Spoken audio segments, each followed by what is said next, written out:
everybody, welcome back to our YouTube channel. It is us, Scott and Amy, minus the Scott. Today I'm going to be doing a story time. Are you ready? Okay, here we go. My name is Amy and I lived in a haunted house.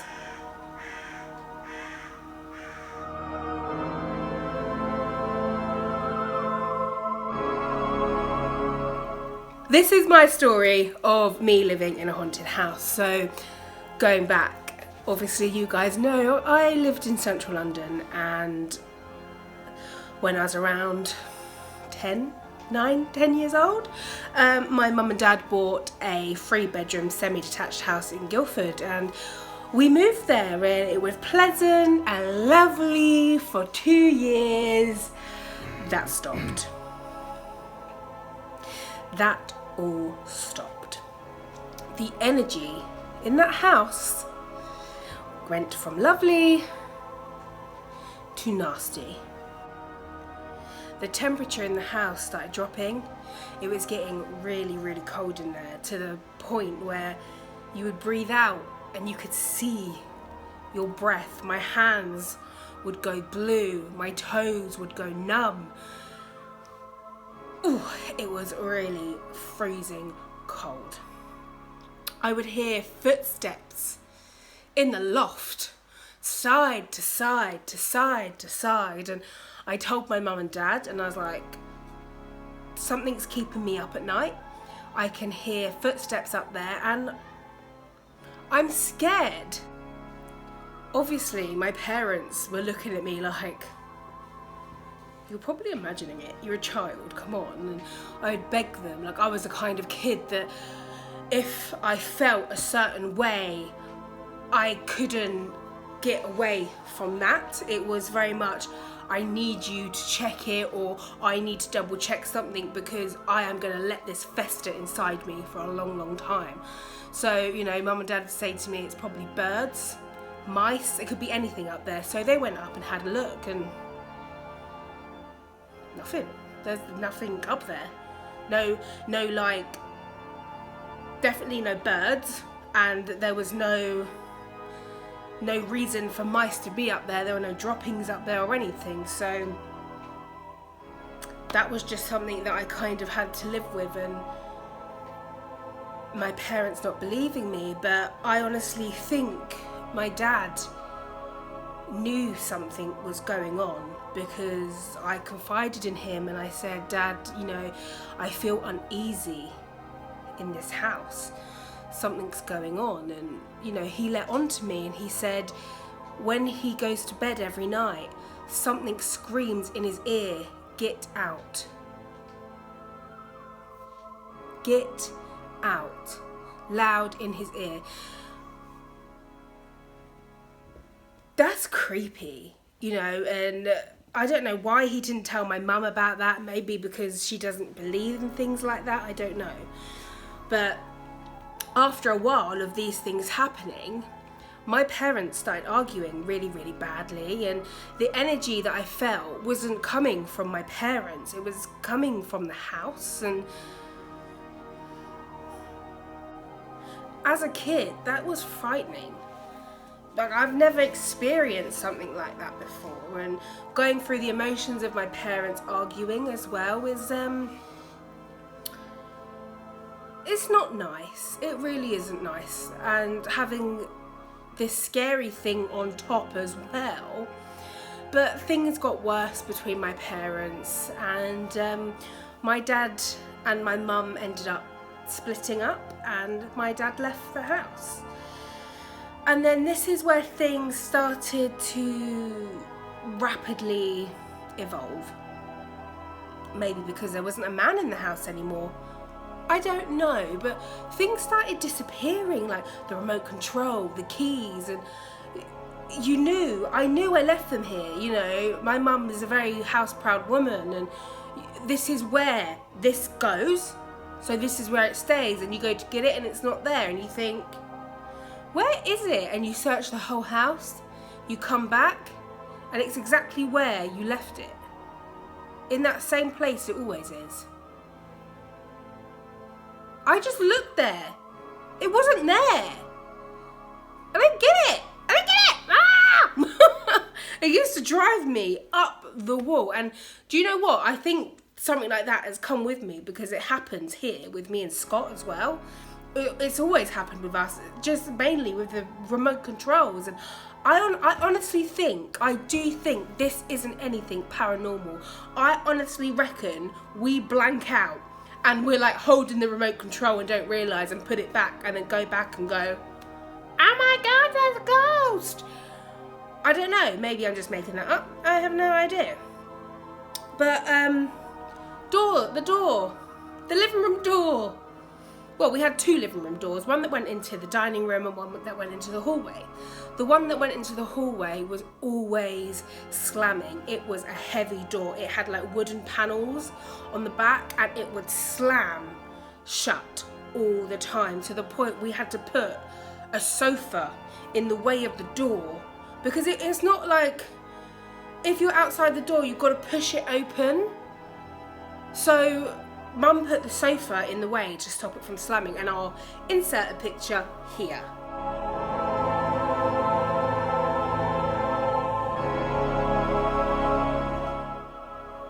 So that was our living room and our creepy ass door.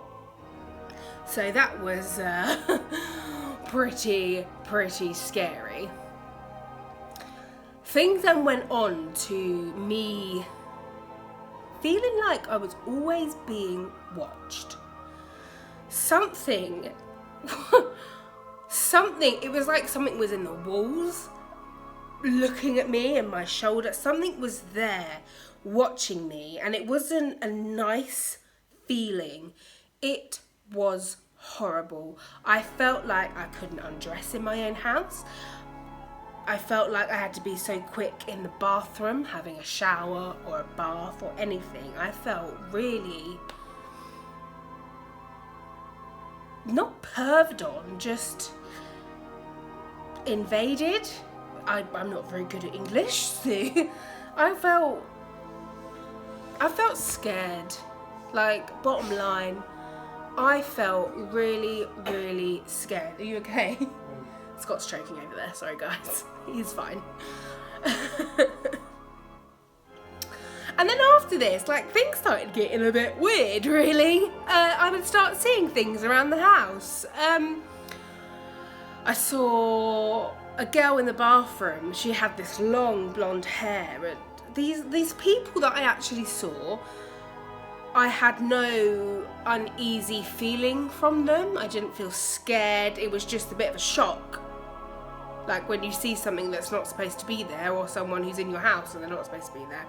But the energy from them, I didn't feel scared of them at all. I was more scared of whatever it was that was up in the loft. That is what, sorry guys, I got itchy eye. That is what scared me the most. I wouldn't even go in the loft. Like, no way would I go in that loft. I couldn't even walk under the loft. I would try and like shimmy past, like on the wall, like I just couldn't even go on. I just couldn't even walk underneath it, let alone go up there. I think the whole time I lived there for like 10 years, I went up there like twice, if that. Like, out of no choice, I had to go up there to get stuff. So I saw the girl in the bathroom. I saw a little boy walking up the stairs. He had a white t-shirt, brown dungarees, and he was carrying like a toy, which was a train. Like a steam train toy. So I'm wondering if they were like older. They came from a very different generation to what I come from.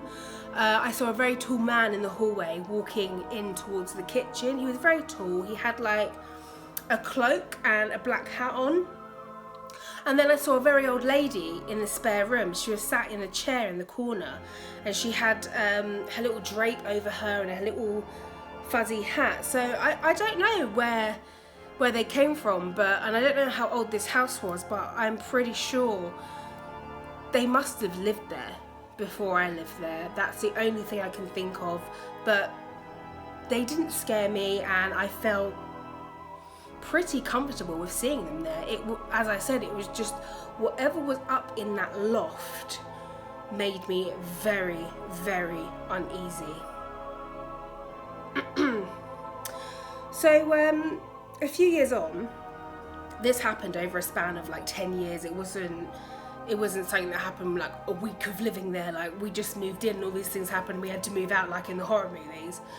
They don't happen one after the other. It was a good, sometimes it would be a year before something else would happen. So it was a span over 10 years. But I had a house party and all my friends came over. And as you do, as all friends do, we were doing group selfies. And my friend Tom, who I've spoken about before, he was taking photos of all of us. Now, in one particular photo, above all of us were orbs, all in a row, going boop, boop, boop, boop, boop, boop, boop. In each orb was the face of the little boy who I saw walking up the stairs. How can you explain that? I don't have little brothers. There was no little boys there.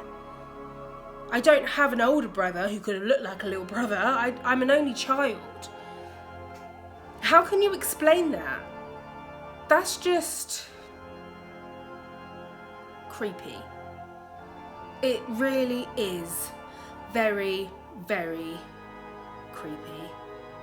And it's still something that me and my friends talk about to this day. Like, it's something that we just can't get over. Like, that's scary.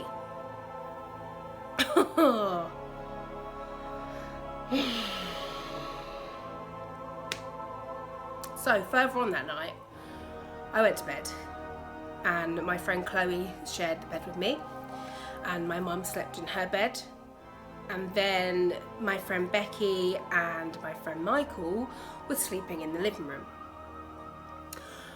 It must have been about 3 o'clock in the morning and we heard so much commotion going on downstairs, thinking, oh my God, has someone broken in? What's going on?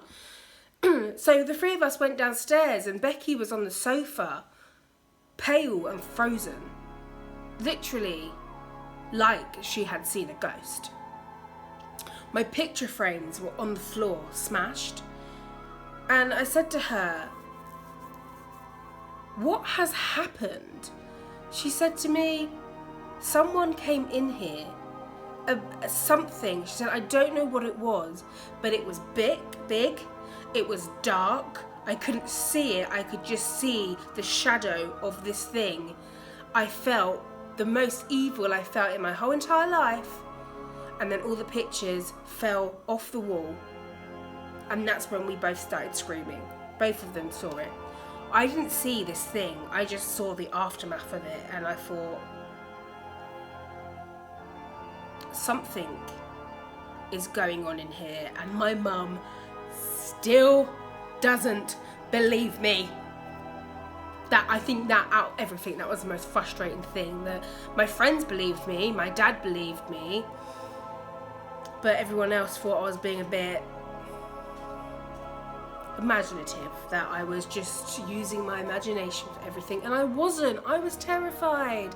I really was terrified. But after that incident of the house party, I ended up moving out of my bedroom and I moved in with my mum. I shared a bed with her. I just couldn't face sleeping alone on my own. When I was sleeping on my own, every night would be me having the duvet over my head, waiting until my mum would wake up just so I could go to the toilet. I just couldn't deal with being on my own in that house. No way. So again, a couple of years went on. My friend Chloe, she comes over all the time, and then one night she came over for a sleepover. Pretty normal, nothing really happened. Excuse me. We got into bed, and then I have this toy. It's like a DJ toy, and it's got buttons on the top that goes DJ, DJ, dictionary. It was pretty cool, but it was just battery operated. It didn't have any mains to it. But we were laying in bed and it kept going off over and over and over. It was going DJ, DJ, DJ, DJ. So I said to Chloe, I think it may have fallen over and the buttons are pushing against the shelf. Like, that's the only normal thing that you could think of that it would be making that noise. So I went over to it, opened the back of it up. There was no batteries in there. No, but how can this be working with no batteries? I pooed my pants, literally. I was so scared. I threw it in the bin, I threw it away. I just could not deal with it being in the house. That scared me, and we ended up staying up all night. We literally couldn't go to sleep. And then it must have been about 8 o'clock in the morning and my keyboard started going off. So I have an electric keyboard because I used to play piano.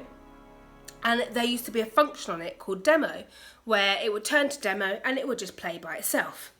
So to me, that was pretty standard. I was like, oh, I didn't unplug my piano. I'll just go unplug it and it'll be fine. It wasn't plugged in. I don't understand how this can happen. Like, it's electricity. How? It's electricity. It has to be plugged into work. Why is it playing? I, again, pooed myself. So, that was another incident that happened to house. Again, a few months later, I was just at home. My mum was at work and I could hear noises in the kitchen. I was like, here we go again. Like, I've not had anything for a few months and now you're here playing havoc again. I went into the kitchen and we had like a spatula, a drainer, all these things, and they just flew across the countertop. And you know when you see something and you're literally like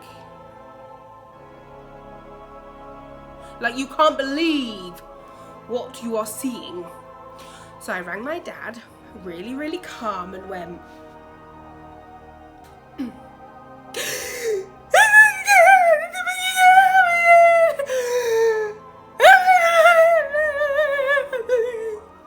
obviously my dad comes rushing over because he thinks, oh my gosh, what's happened? So he got there pretty quickly and he was like, Amy, what's happened? Are you okay? I told him what happened. He wasn't very happy with me for overreacting, and he was like, maybe they just fell. And I was like, Dad, like, stop making excuses for this. It can't just fall and oof, straight across the other side. Like, there's no way that's happening. But my dad calmed me down. He was like, Ames, I've got to go back to work. You know, just go out, see your friends, come home when Mum comes home, you know. Just chill, it's fine. So I did what Dad said. I went out and then Mum came back from work. I went home and everything was fine again for maybe a year or so. Like, it really was not. These events that happened were really not close together. They were very random, and the placement of when they happened were not in a particular like pattern of time.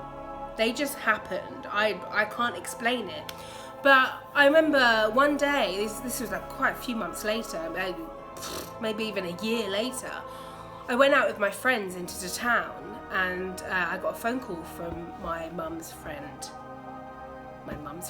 friend's mum, my friend Chloe. Her mum called me to say, I'm with your mum at your house, your mum's had an accident, come home, bring Chloe with you, because then I can take her home, and just stay with your mum and look after her, just make sure she's okay. So I got home and I was like, Mum, are you okay? What happened? You know, she could be a bit clumsy sometimes. And she said, I was up in the loft, and I felt something push me out. Something pushed her out of the loft. She flipped over the banister and fell all the way down the stairs. Now, how She did not have a single injury. I do not know, because if that was me, I probably would have broken every bone in my body. And luckily, Chloe's mum was at the door at that very moment. So she was able to get into the house, help my mum, and then call me. And I still, like, I spoke to my mum before I made this video, like, to say, do you remember when this happened? Like, you said that something pushed you out the loft. She was like, yeah, oh, it was nothing, she's going. And I'm like, Mum, something in that loft pushed you down. And she was like, yeah, it's probably just a load of rubbish anyway. Like, she still doesn't believe it. Like, something pushed you. Like, you said you felt a force in your chest push you out of the loft. Like, you could have been paralyzed. What?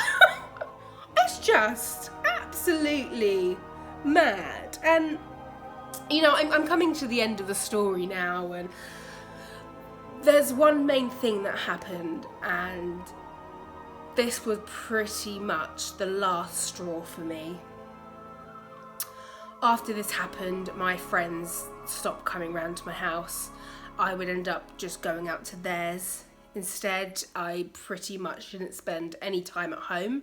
I went out and I got 2 jobs. I went and worked at Woolworths, and I went and worked at the cinema, and then in between that I would go to college and then go clubbing as well. I just wouldn't spend any time at home, very, very rarely. And a little while after this happened, I actually ended up moving out because I couldn't deal with living in this house anymore. But I ended up moving into my mum's bedroom because I really did not want to sleep in my room anymore. I was so scared every single night that I would just rather sleep with my mum. And I don't care if people are like, hey, you slept with your mum. I don't care. I was terrified. When you're terrified, you will go so far just to stop yourself from being scared. I don't care. Yeah, I slept with my mum. Yeah, I was 19 years old. Do I care? No, I don't. I did not want to be scared, so I shared a bed with my mum. But one particular night, which was probably the worst night ever for me, I got in bed, turned the light out, rolled over to give my mum a kiss goodnight, and she wasn't my mum. She was that old woman who I saw sitting in the spare room. I was so scared. This woman was laying next to me, staring at me. I was frozen with fear. Absolutely frozen. I closed my eyes so tight, put the cover up over my head, and I must have stayed there for hours, because as soon as I finally opened my eyes, the sun had come up and my mum was there.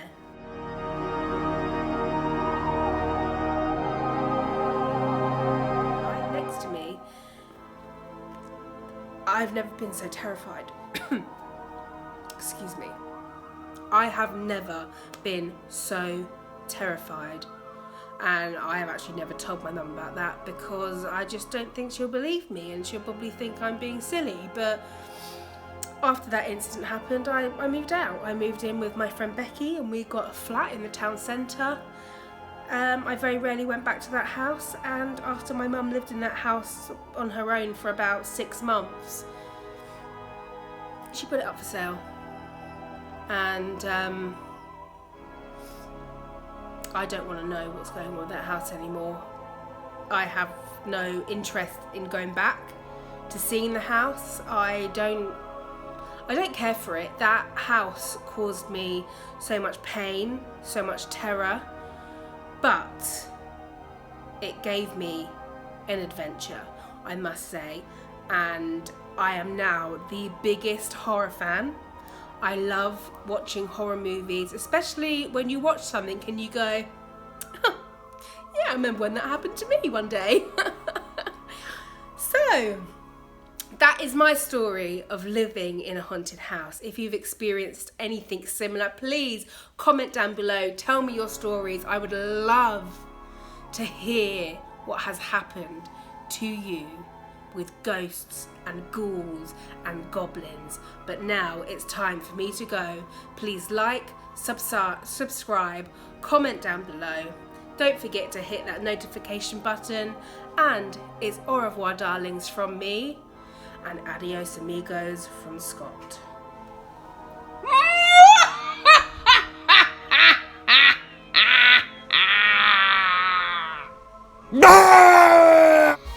Thank you ever so much for watching. If you need to change your underpants, you can do so now.